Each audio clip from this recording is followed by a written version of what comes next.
Welcome back. Now, they help us get to places, they inform us, they entertain us. Smartphone apps have become a way of life for so many of us. But what many don't know is they could be compromising our privacy. And as Lucy Polkinghorne discovered, it's perfectly legal.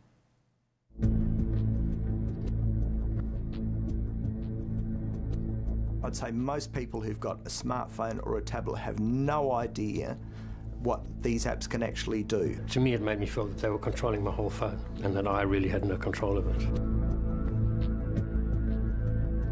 Facebook, Viber and Instagram are some of the worst. It's just scary that this is what they're doing now.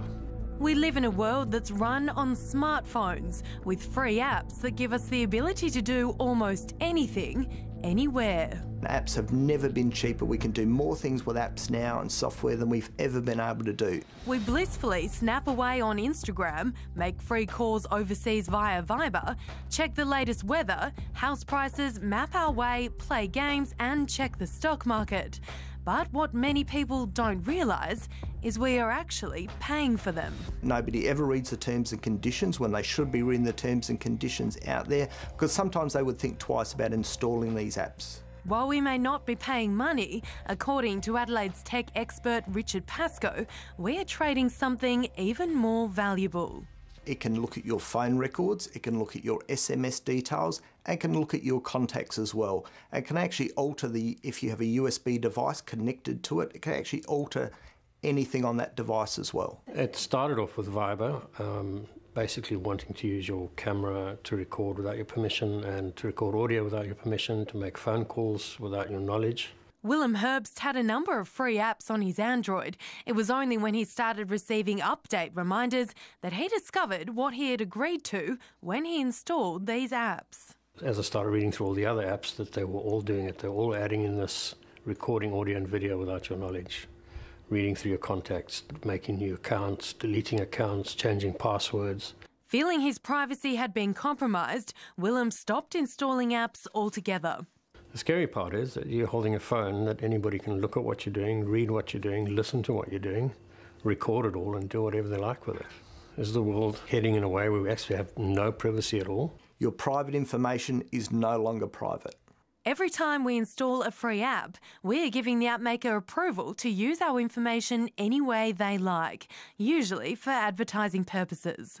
App makers will use the information that you give them, that they can access off your device, to share with like-minded companies that they're in bed with. The popular Facebook app can modify contacts, add or remove accounts, change passwords, modify or delete the contents of your SD card, and more worryingly, the Facebook app, when you install that, can actually record audio and video without your knowledge. When you sign up to Viber, you are agreeing to allow the app to share your data without your knowledge, read your contact card, and send your profile information to others, as well as make phone calls on your behalf, send text messages on your behalf. As for Instagram, it can use your phone's camera at any time without your authority.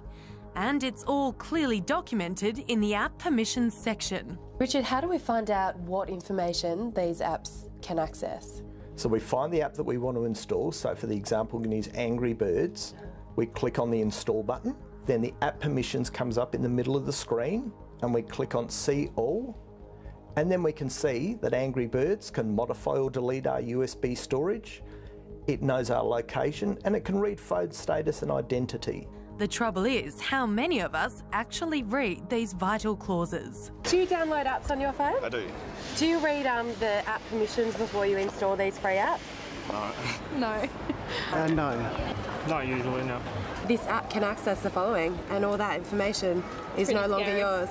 It's invasion of privacy, really. You wouldn't want too many people listening in or changing your text messages, I wouldn't have thought. It's like a violation of privacy, really. People should be aware that apps are all about accessing information on our phones and on our tablets now. If you want to be a part of, the modern day society, you kind of don't have a choice, really. I would be quite happy to live without a smartphone and just go back to Nokia with no apps.